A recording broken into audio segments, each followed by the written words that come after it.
Distance formula, section formula, इन सभी के बारे में जाना था। आज सबसे पहले डिस्टेंस फार्मूला से रिलेटेड कुछ क्वेश्चन कर लेंगे, इम्पॉर्टेंट क्वेश्चन। आज सबसे पहले एक ऐसा क्वेश्चन कराया जाएगा जो कि किसी स्टूडेंट के द्वारा पूछा गया है। सबसे पहले उस क्वेश्चन को देखेंगे, उसके बाद जो इम्पॉर्टेंट क्वेश्चन है उस क्वेश्चन को हम लोग देखेंगे। सबसे पहला क्वेश्चन क्या है? The base QR of a equilateral triangle PQR lie on x-axis. The coordinate of the point Q are -4, 0 and the origin is the midpoint of the base. Find the coordinate of point P and Q. सबसे पहले दिया हुआ है क्या कि एक equilateral triangle है PQR जिसमें कि बेस हमारा QR है। उसके बाद फिर दिया हुआ है कि वो जो ट्रायंगल है वो x एक्सिस पर लाई कर रहा है। फिर दिया हुआ है the coordinates of point Q, यानी Q का कोऑर्डिनेट दिया गया है -4 और 0 यहाँ पर। उसके बाद दिया हुआ है कि ओरिजिन जो है उस ट्रायंगल का मिड पॉइंट यानी इस बेस का मिड पॉइंट दिया गया है। तो फाइंड करना है कि अदर दो जो कोऑर्डिनेट है, एक P पॉइंट और एक R पॉइंट, इन दोनों का कोऑर्डिनेट क्या होगा ये फाइंड करना है। सबसे पहले यहाँ पे फिगर बना लेते हैं। क्या है? x एक्सिस y एक्सिस बनाया गया है। उसके बाद दिया गया है कि इक्विलेटरल ट्रायंगल PQR है जिसमें कि QR x एक्सिस पर है। तो QR को हम लोगों ने x एक्सिस पर रखा है, Q और R। उसके बाद दिया गया the coordinate of point Q का कोऑर्डिनेट जो है -4 और 0, यहाँ पर -4 और 0 है। उसके बाद दिया हुआ है origin is the mid point of the base, यानी कि इस origin जो है इस बेस का मिड पॉइंट है, मध्य बिंदु। उसके बाद फिर दिया हुआ है find the coordinate of point P and R, यानी कि ये वाला कोऑर्डिनेट और इस R वाला कोऑर्डिनेट को फाइंड करना है। सबसे पहले कि जब हमारा Q -4 और 0 है और ऑरिजिन हमारा क्या है? मिड पॉइंट है। तो जब इधर माइनस की तरफ अगर देखते हैं कि माइनस की तरफ -4 आया गया, यानी एक्सिस के नेगेटिव साइड -4 तक लिया गया है, तो जब हमारा O ऑरिजिन है तो इधर भी पॉजिटिव साइड पे क्या होगा? हमारा 4 ही यूनिट लिया जाएगा। तो वही लिखे हैं कि OQ = QR, यानी कि OQ यहाँ से यहाँ तक की जो दूरी होगी वो यहाँ से यहाँ तक की दूरी होगी, OQ और OR। सॉरी, यहाँ गलती हो गया था। फिर से देख लेते हैं। क्वेश्चन में दिया गया है कि एक ट्रायंगल है जिसका की जो बेस है वो x एक्सिस पे लाई कर रहा है। उसमें से ट्रायंगल का जो Q कोऑर्डिनेट है वो हमारा क्या है? -4 और 0 है। फिर उसके बाद दिया गया है कि जो ओरिजिन है वो उस बेस का मिड पॉइंट है। ठीक है, तो पहले यहाँ देखते हैं है क्या। एक ट्रायंगल बनाए, सबसे पहले P, Q और R। Q और R हमारा क्या है? बेस है, इसलिए x एक्सिस पे लिखा गया क्वेश्चन के अनुसार। उसके बाद फिर कह रहा है कि जो P पॉइंट है वो y एक्सिस पे लाई कर रहा है। y एक्सिस पे लाई करने का मतलब अपवर्ड भी जा सकता है और डाउनवर्ड भी जा सकता है, तो हम अपवर्ड लेकर चलते हैं। आगे फिर दिया गया है कि जो ओरिजिन है वो हमारा इस बेस का मिड पॉइंट है। इसका मतलब कि ये जो QR है, यहाँ से Q और R, इसका मिड पॉइंट हमारा क्या है? O है।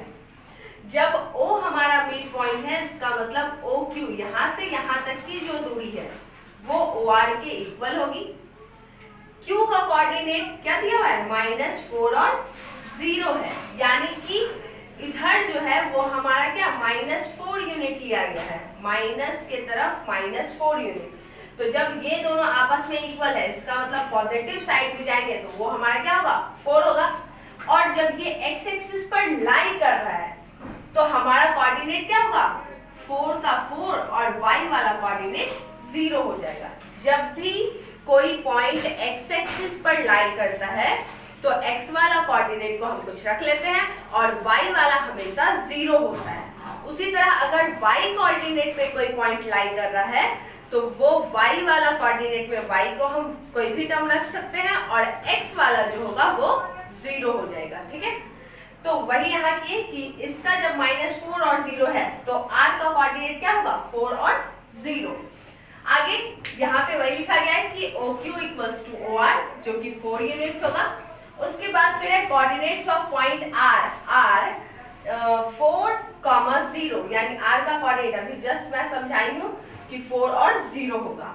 फिर क्या किया गया है, let the coordinate of point P, मान लेते हैं ये जो P वाला है इसका कोऑर्डिनेट हम क्या लेकर चलते हैं 0 और 0 और y इसलिए लेकर चले हैं क्योंकि ये y एक्सिस पे लाई कर रहा है, तो x वाला कोऑर्डिनेट हमेशा क्या होगा 0। उसके बाद फिर है क्या कि PQR is a equilateral triangle, यानी कि ये PQR हमारा क्या है एक इक्विलैटरल ट्रायंगल। आखिर इक्विलैटरल ट्रायंगल है होता क्या है, तो इक्विलैटरल ट्रायंगल है क्या, तो जिसका कि ऑल साइड इक्वल होगा यानी कि टोटल 3 साइड अगर इक्वल है तो वो हमारा इक्विलैटरल ट्रायंगल है। इसके अनुसार अगर देखते हैं तो ये PQ equals to QR equals to क्या हो जाएगा PR, तो जस्ट वैसे ही लिखे हैं PQ इक्वल्स टू QR। यहाँ तक आप लोगों को समझ में आ गया होगा। आगे देखते हैं क्या होता है।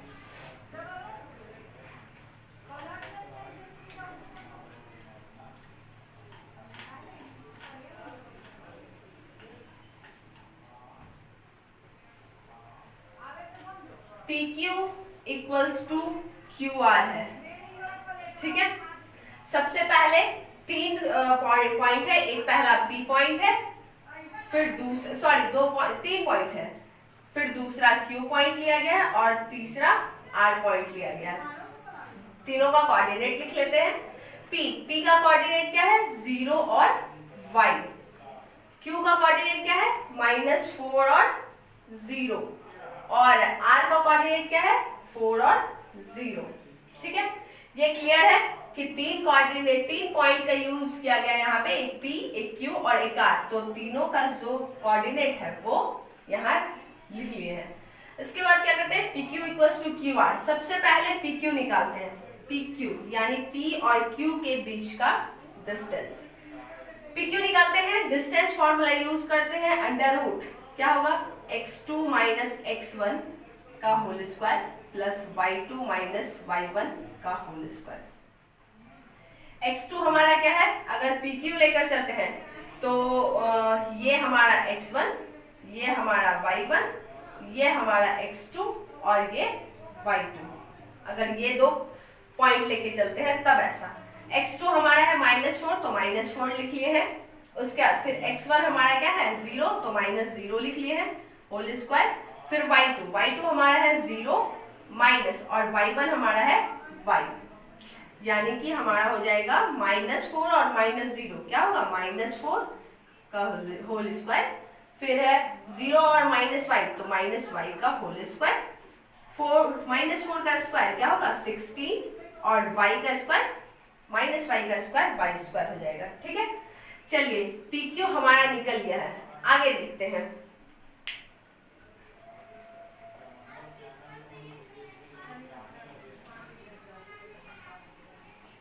PQ निकल गया है, इसके बाद निकालना है QR निकालते हैं तो ये भी वैसे ही निकलेगा x2 माइनस x1 का whole square plus y2 minus y1 का होल स्क्वायर। अब अगर लेकर चलते हैं क्या QR तो अब हमारा x1 क्या होगा ये वाला -4 x1, 0 हमारा y1, फिर यहाँ पर 4 जो है वो x2 और y हमारा y2 क्या हो जाएगा 0। पुट करते हैं यहाँ पर वैल्यू x2 की वैल्यू है 4 माइनस x1 की वैल्यू क्या है -4 तो -4 यहाँ लिख लेते हैं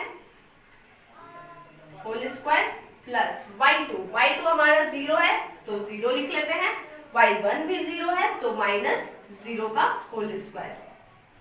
आगे 4 का 4 लिख लेते हैं, माइनस क्या हो जाएगा +4 और यहाँ 0 का 0 ही हो जाएगा। 4 और 4 8 का स्क्वायर और 0 का कैंसिल हो जाएगा ये वाला टर्म, 8 का स्क्वायर क्या हो जाएगा 64, और 64 का क्या है रूट है, तो वैल्यू क्या होगी 8 यूनिट। अब दोनों की वैल्यू आ गई है। सबसे पहले अगर PQ को देखते हैं तो PQ क्या है हमारा √16 प्लस वाई स्क्वायर, और हमारा QR क्या है 8 यूनिट। दोनों आपस में इक्वल है, यहाँ पर लिखा गया है। क्यों इक्वल है, तो ये एक इक्विलैटरल ट्रायंगल का साइड है इसलिए इक्वल है। ठीक है, आगे दोनों को इक्वल कर लेते हैं।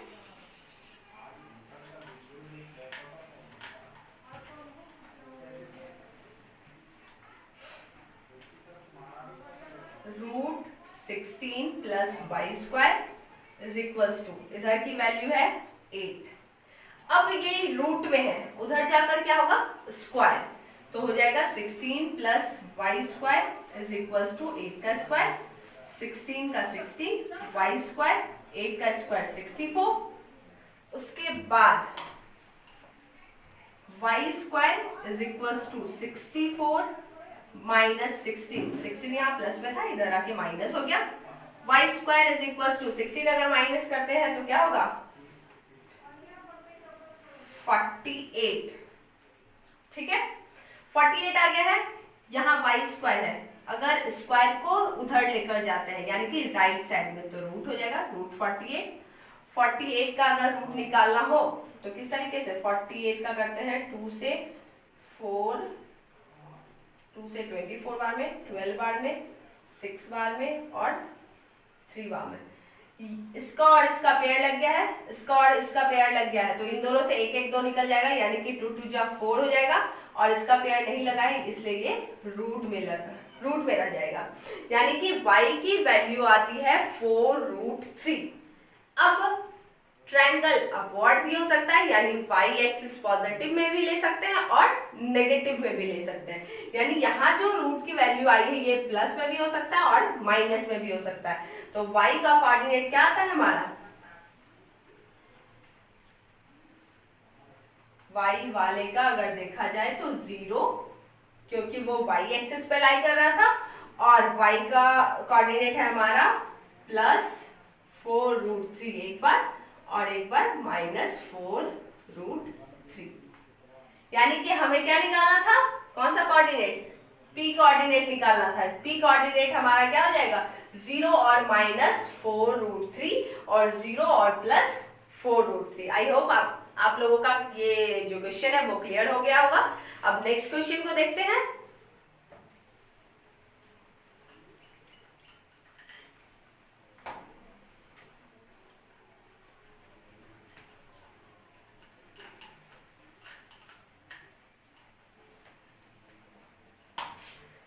चलिए तो नेक्स्ट क्वेश्चन को देखते हैं, है क्या, find the distance between the point,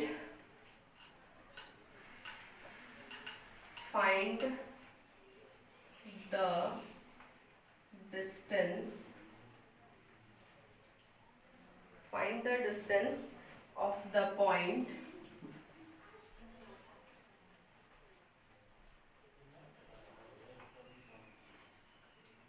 P6 - 6 from the origin.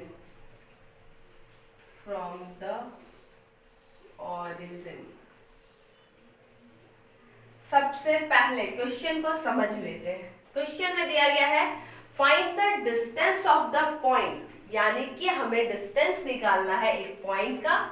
जो पॉइंट हमारा क्या है P है 6, -6, और कहां से डिस्टेंस निकालना है ओरिजिन से।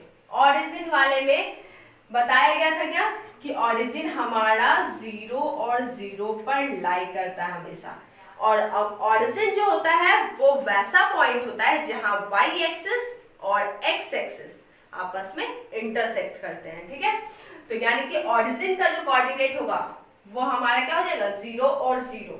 फिर एक और पॉइंट दिया हुआ है, P पॉइंट का कोऑर्डिनेट है 6 और -6। बस ये दोनों अब हमारे पास क्या कोऑर्डिनेट मिल चुका है, इन दोनों की बीच की दूरी निकालनी है। तो मान लेते हैं ये पॉइंट वो है, तो निकालना है PO के बीच में डिस्टेंस। PO क्या हो जाएगा, फिर वैसे ही लेंगे x2 माइनस x1 का whole square plus y2 minus y1 का होल स्क्वायर। ठीक है, इसके बाद फिर क्या है कि x2 ये फर्स्ट वाला पॉइंट का ये x1 है, ये y1, ये x2 है, ये y2 है। ठीक है, लिखना है तो लिख लेते हैं। x1 हमारा है 6, y1 है हमारा -6, फिर x2 हमारा है 0 और y2 भी है हमारा 0। ठीक है, पुट करते हैं x2 की वैल्यू, x2 है 0, फिर माइनस लिखे, x1 हमारा 6 है, 6 लिखे, उसके बाद y2 हमारा 0 है, 0 लिखे, y1 क्या है हमारा, तो -6 ब्रैकेट में लिख लेते हैं, -6 को होल स्क्वायर। अब यहां देखते हैं 0 - 6 क्या होगा, -6 का होल स्क्वायर। इधर देखा जाए तो 0 का 0 माइनस माइनस प्लस 6 का होल स्क्वायर। फिर आगे देखते हैं क्या, -6 का स्क्वायर 36, यहाँ +6 है, +6 का स्क्वायर 36, और यहाँ आ जाएगा ऐड करके 36 72। यानी कि इन दोनों के बीच की जो डिस्टेंस है वो हमारा क्या है, √72 यूनिट्स। इतना अगर नहीं भी करते, सीधा देखते हैं कि अगर ओरिजिन से निकालना हो तो ओरिजिन वाले कोऑर्डिनेट को बिना यूज किए हुए कैसे निकाल सकते हैं, डायरेक्ट निकाल सकते हैं। डायरेक्ट कैसे निकलेगा, अंडर रूट, यहां जो इतना लिखा गया है x2 minus x1, y2 minus y1, इसको डायरेक्ट छोड़ देते हैं। जो x का स्क्वायर है, यानी कि जो मेरे पास पॉइंट दिया गया है उससे x का स्क्वायर कर देंगे प्लस y का स्क्वायर कर देंगे, रूट का रूट वैसे ही डाल लेंगे। x क्या है हमारा 6 का स्क्वायर, y क्या है हमारा -6 का स्क्वायर, 6 का स्क्वायर 36, फिर -6 का स्क्वायर भी 36, दोनों ऐड करने के बाद √72 आ गया, दोनों सेम। यानी कि अगर इतना प्रोसेस नहीं भी करते हैं तो डायरेक्ट हम क्या कर सकते हैं, √x² + y² से हम निकाल सकते हैं।